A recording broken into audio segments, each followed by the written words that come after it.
vie sans rencontre, rencontre amicale, rencontre amoureuse, rencontre professionnelle, c'est pas vraiment une vie. C'est ça l'idée. Oui, c'est ça. Alors j'ai repris la thèse d'un philosophe un peu oublié, Martin Buber, qui a dit que la vraie vie est rencontre. Et c'est assez intéressant parce que ce philosophe, il a influencé Sartre, Husserl, Freud, Lévinas, tous ces penseurs de l'altérité qui parlent de responsabilité, qui parlent de partage, qui parlent d'altérité et qui ne disent pas au fond le mot de rencontre. Et il m'a semblé que voilà, il fallait faire une philosophie de la rencontre en expliquant qu'il est impossible finalement de devenir soi, de se rencontrer soi-même, si on ne rencontre pas autre chose que soi-même, d'autres idées, d'autres cultures, d'autres personnes. Et finalement, il y a là une énigme philosophique qui est au cœur du livre, qui est qu'est-ce que c'est que cet étrange animal humain, donc nous, qui ne peut pas devenir lui-même s'il ne rencontre pas autre chose que lui-même. Si on rencontrait pas, on serait comment? Si on ne rencontrait pas du tout, on serait comme ça. On serait exactement comme ça, c'est diminué, étriqué, rétréci. Au fond, la rencontre est un combustible qui agrandit la vie, qui agrandit le rapport au monde, qui agrandit les idées, qui élargit les émotions. Et d'ailleurs, on voit bien qu'en ce moment, ce qui nous menace, c'est ce rétrécissement. Et c'est extrêmement douloureux, c'est extrêmement cruel d'être privé de ce qui fait le sel d'une vie humaine. Il y a une phrase de René Char... On se fane, on s'éteint, on pourrait dire aussi. Oui. Et surtout, j'aime bien, on se rétrécit, parce qu'en fait, l'intériorité, ça s'agrandit. Et ça s'agrandit jusqu'au monde extérieur. Et au fond, le mouvement de la rencontre, il ne faut pas croire que c'est simplement aller à l'extérieur. C'est aussi agrandir son intériorité. Par exemple, si je lis un livre d'un auteur mystique alors que je suis rationaliste, j'agrandis mon intériorité. Et quand après, je vais sortir dans le dehors du monde et rencontrer des gens, je pourrai mieux les rencontrer dans l'extériorité, parce que j'aurai au préalable élargi mon intériorité. C'est l'inverse de l'extrême droite, en fait, c'est d'aller voir l'étranger. C'est exactement l'inverse, non seulement de l'extrême droite, mais de beaucoup de replis identitaires dont l'époque est friande. Et effectivement, je pense qu'aujourd'hui, il y a deux forces. Il y a une force de repli identitaire, de crispation, de réduction. Une force par laquelle je dis, moi, je n'ai pas besoin de toi, je me suffis, je suis autosuffisant et je suis suffisant. Et puis l'autre force pour laquelle je milite, qui est, je ne sais pas qui je suis. Et j'ai besoin, pour le savoir, de sortir de moi. Et c'est une très belle phrase de René Char qui dit « Si tu ne t'établis pas à l'extérieur de toi, tu ne pourras jamais savoir qui tu es. » Et c'est ça, l'énigme, c'est que nous sommes des êtres qui devons nous extérioriser, sortir de nous-mêmes et sortir de chez nous quand nous le pouvons, pour espérer finalement nous rencontrer. Je ne sais pas si... On suit. Si, on suit. Mais les titres des premiers chapitres, ce sont les signes de la rencontre. Je suis troublé, c'est le nom des titres, je suis troublé. Je te reconnais, je suis curieux de toi, j'ai envie de me lancer, en les voilà. Je découvre ton point de vue, j'ai changé, je me sens responsable de toi et je suis vivant. Oui, c'est des signes, si vous y êtes attentif, vous allez vous apercevoir qu'il y a des premiers signes, je suis troublé, j'ai envie de te rencontrer, je suis curieux, qui sont des signes de la rencontre en train de se faire. Et puis il y a les signes d'après, les 4 derniers, qui sont des signes plus importants, qui sont des signes que la rencontre a vraiment eu lieu. À savoir, surtout j'ai changé, parce que pour moi le vrai critère de la rencontre, et surtout j'ai réussi à adopter le point de vue de l'altérité, et j'ai réussi à voir le monde avec d'autres yeux que le mien. Il y a le titre d'un livre d'Emmanuel Carrère qui résume ça très bien, d'autres vies que la mienne.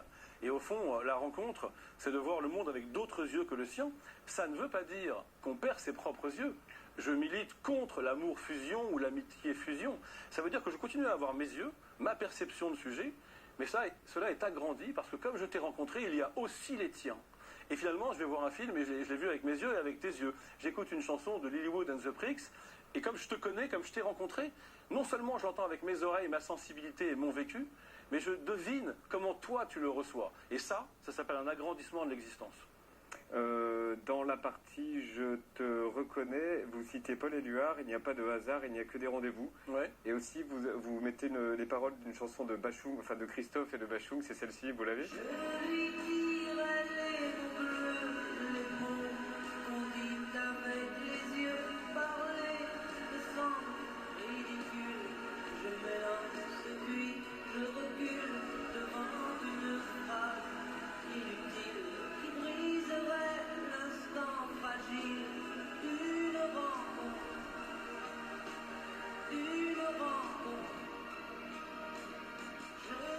Les retrouvailles. Ouais. Ce qui est très troublant, c'est qu'il ne la connaît pas, et il va lui parler pour la première fois, et il appelle ça des retrouvailles.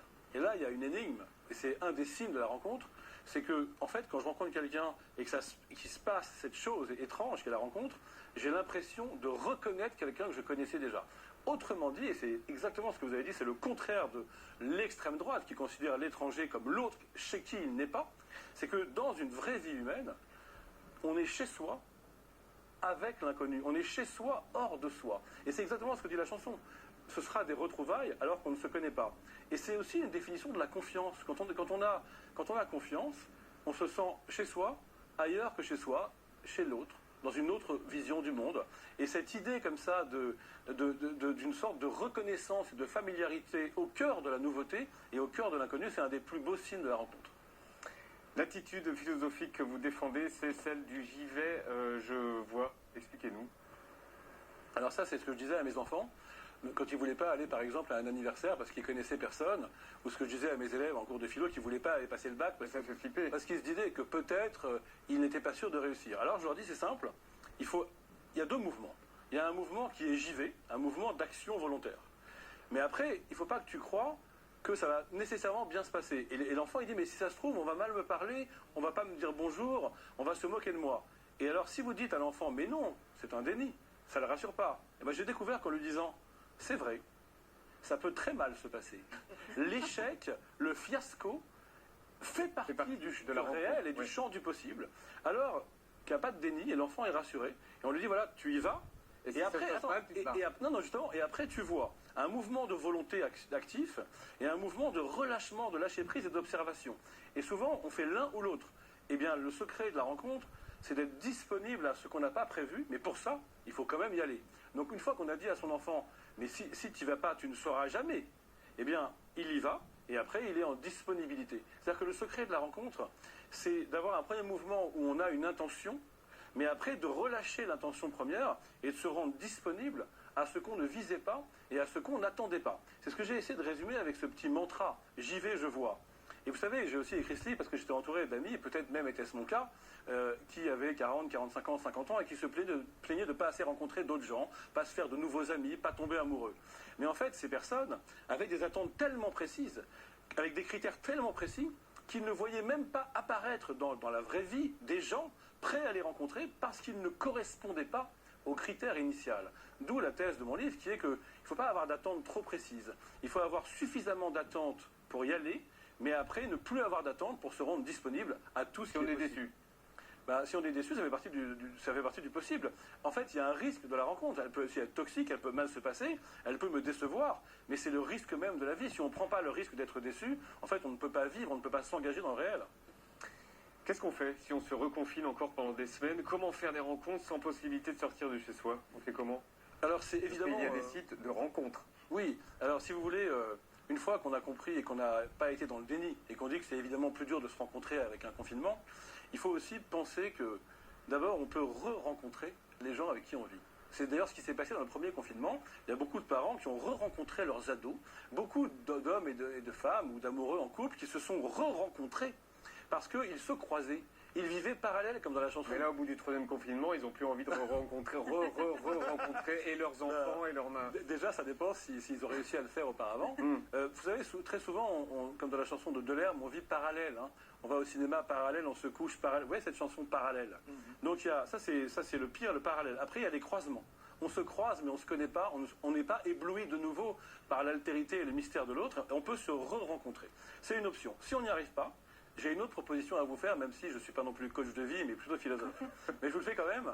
C'est que quand on regarde, par exemple, la magie de la rencontre entre Bowie et Lou Reed, on comprend qu'en fait, Bowie a préparé sa rencontre avec Lou Reed pendant 5-6 ans sans le savoir. Parce qu'il écoutait le Velvet, parce qu'il était passionné, parce qu'il était curieux. Il l'aimait pas. Et au fond, il adorait la voix de Lou Reed, mais quand ils se sont rencontrés, Lou Reed était odieux comme toujours, et la rencontre a pu avoir lieu parce qu'il l'avait préparée à sa manière. Nous ne sommes pas Bowie, malheureusement, mais nous pouvons préparer, pendant le confinement ou le couvre-feu, les grandes rencontres de demain. À partir du moment où la rencontre est un mouvement par lequel on sort de chez soi, on peut l'initier quand on est coincé chez soi, en sortant de soi. C'est-à-dire en sortant de ses certitudes, en s'ouvrant à d'autres manières de penser, en sortant de ses habitudes, en s'ouvrant à d'autres manières de cuisiner, de faire du sport, de téléphoner, d'être en Skype ou même de chatter sur un site de rencontre. Par exemple, au lieu de le faire de manière compulsive ou instrumentale, avec une sorte de photo de soi comme un selfie manipulatoire et un storytelling de ses réussites, on peut tomber le masque. Non pas le masque anti-Covid, mais le masque identitaire. On peut être plus honnête, on peut montrer une photo de soi non retouchée, on peut chatter plus longuement, avec plus de sincérité. Et peut-être que finalement, on mettra plus de temps quand le vaccin nous aura libérés et qu'on sera de nouveau dans la vraie vie, eh bien on aura peut-être préparé le retour des vraies rencontres par cette attitude de sortie de soi. J'aurais envie de vous dire, même au cœur du confinement, souvenez-vous de la phrase de René Char, il faut s'établir à l'extérieur de soi. Et bien même chez moi, par des lectures, en écoutant de la musique, en regardant d'autres films, en lisant d'autres livres, mais aussi en ayant d'autres réflexions, peut-être que je peux déjà initier le mouvement de la rencontre. Maintenant, je n'ai pas de réponse à tout, c'est évidemment très cruel d'être privé des vraies rencontres. Vous restez avec nous, Charles ? Avec plaisir.